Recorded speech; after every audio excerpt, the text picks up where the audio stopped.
Rico McGee, man.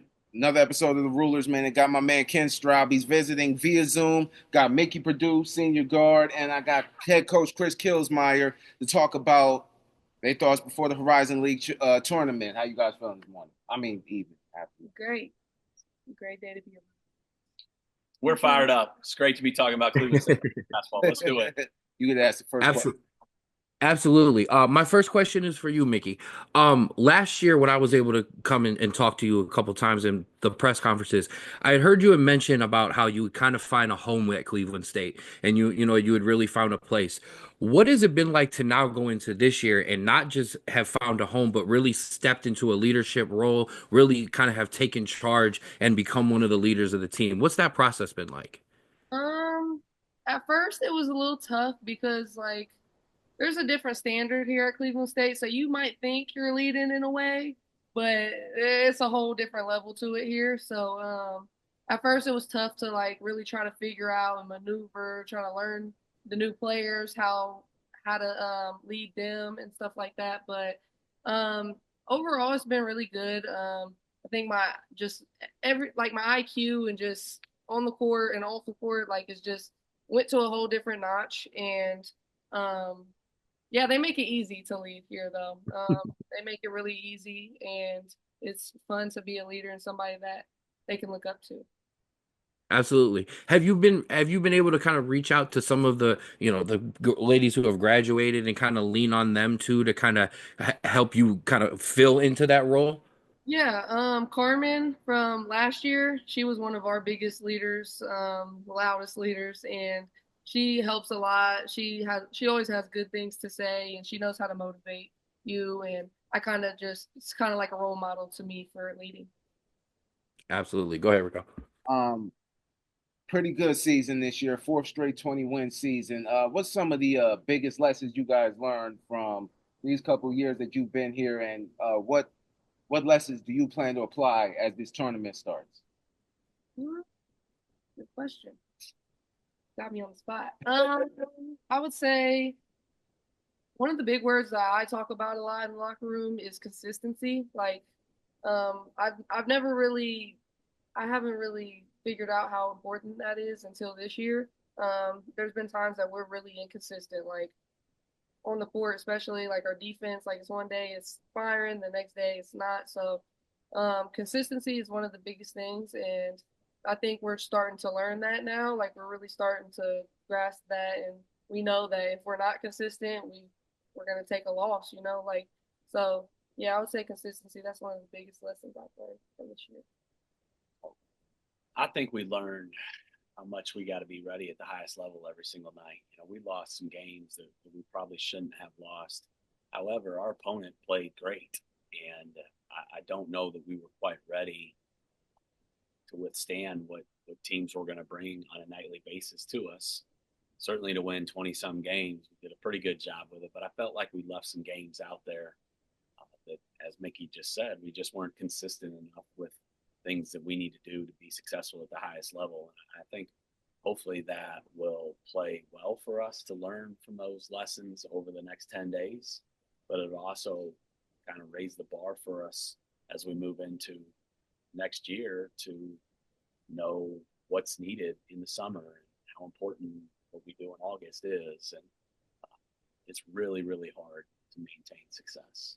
Everybody talks about building success and what it's like to actually build that championship team, but few people actually talk about how hard it is to sustain it. We experienced that this year.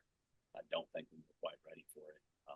But again, hopefully that will help us as we move forward over the next few weeks of March Madness. Now, that was a great answer out of both of you because there's definitely humbleness in the answer, but I'm gonna brag a little bit for your team. There's been some inconsistency, but one of the areas that you've been consistent is, and coach, I enjoyed this because every time I talked to you last year about rebounding, your eyes would light up. You even still this year.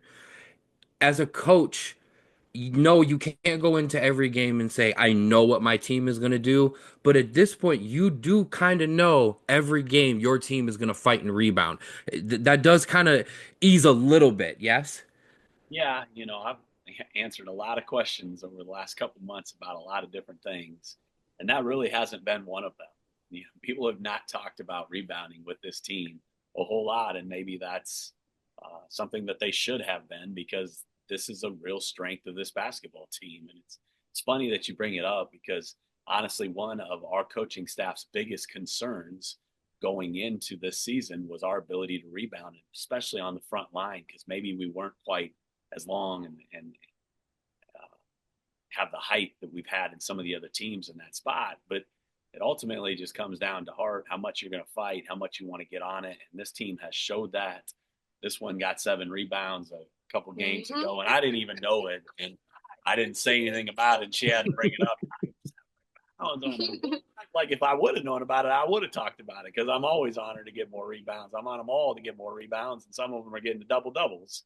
So I will do my job to get back to these games so I can ask you more about rebounding. Yeah, well, it's been a dominant rebounding team, and it really just comes down to their heart and their passion to want to get on that ball.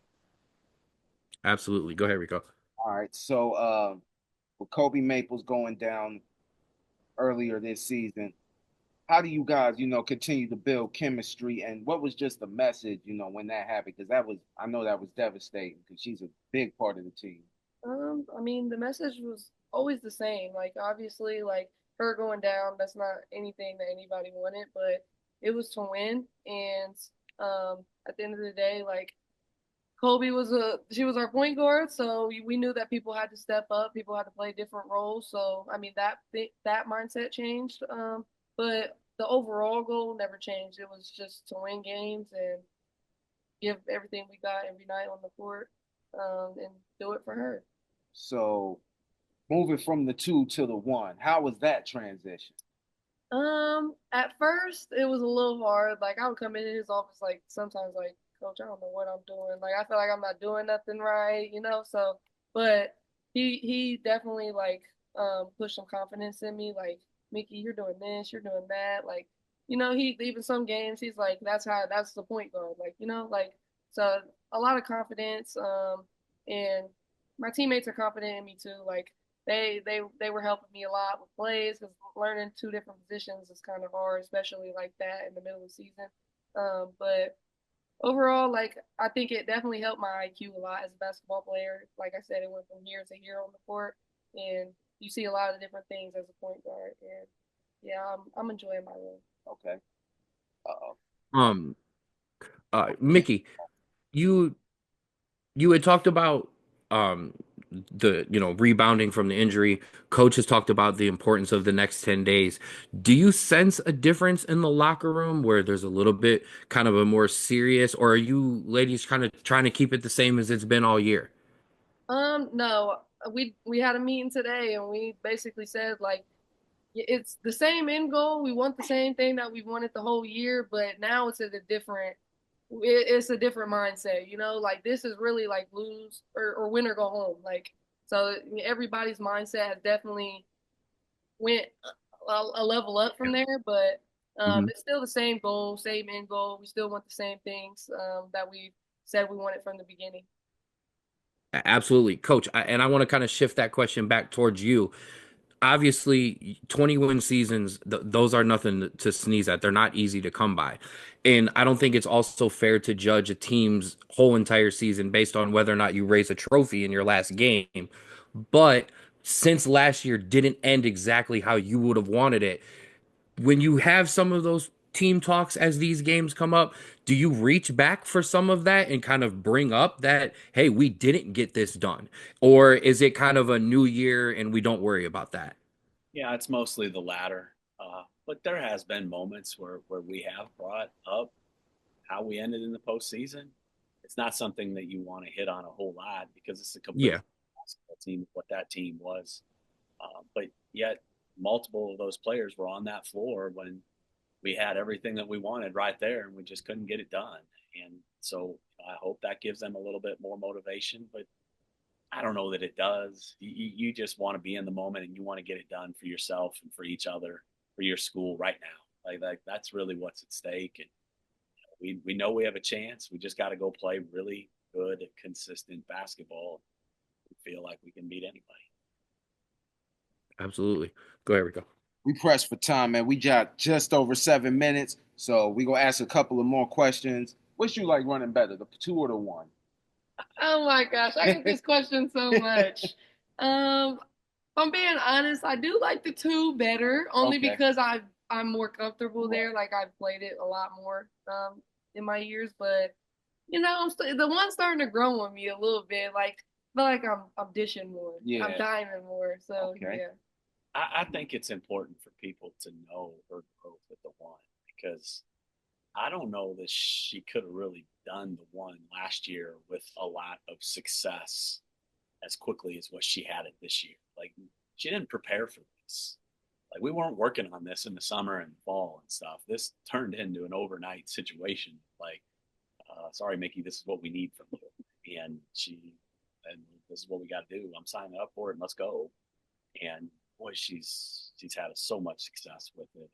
I don't think people talk about her passing, her ability to create plays in a half court set for others the way that she has. And that was really something that she would have struggled with last year because she's really never done that. Right. And she really didn't prepare for it this year. It just Right. kind of happened like that. And that's really hard, no matter how talented you are as a player, to do that. And she found a way to get it done. That's a huge part of why we had success this year. Something that probably hasn't been talked about really enough. Well, this is my last question. 1,000 points in 55 games. Can you talk about like just what went into that and like what was? Can you just talk about that? Like Baller, playmaker, make plays. Period. That's what Absolutely. I don't really go into the game thinking like, oh my gosh, I'm gonna go score this. Like it kind of just happens natural for me. Like I've always been just a scorer. So yeah, I can't really tell you what I do to do that. It's just it kind of just happens. All right. I got real quick, Mickey. I'm gonna put you on the spot. I got a couple quick rapid fire ones for you, okay? Go to pregame meal. Probably pasta. I love pasta. We can never go wrong with pasta. Absolutely. The Italian over here is never gonna disagree with you there. Pregame song or music to get you ready to go when you're about to step on the floor. Rookie of the Year, Moneybag Yo. You know that song? That's I like that one. Do you have any? You guys try to keep me young. I said, "What's a pot scraper?" I don't even know if I said that. Roll a chicken. Oh, do you have any pregame or day of game superstitions? I put my socks on inside out for games. I didn't. Hey, no, I like it. And my last one, when did you first fall in love with the game of basketball and what does it mean to you? I probably fell in love with it when I was probably like 3. My parents had like a mini hoop, and I was always just shooting on the mini hoop. And my dad played, my uncles played, so they kind of just brought me into it. So a family affair. I love it. Great answer. Thank you guys. I really appreciate it. And good luck. One more question. My bad. Who you look up to, and who's your favorite player to watch Ever? currently? Oh, Ever? currently? Ever? Okay, ever? Kobe Bryant. Okay. Kobe Bryant. Fun fact: my car's name is Mamba 10. That's the license plate. Yeah. Because I love Kobe. Let's go. All right. Well, thank y'all so much for taking the time out to talk with us before the tournament. We really appreciate it. My name's Rico McGee. This is Ken from the Stroud Brothers Sports Show. We'll see y'all in a minute.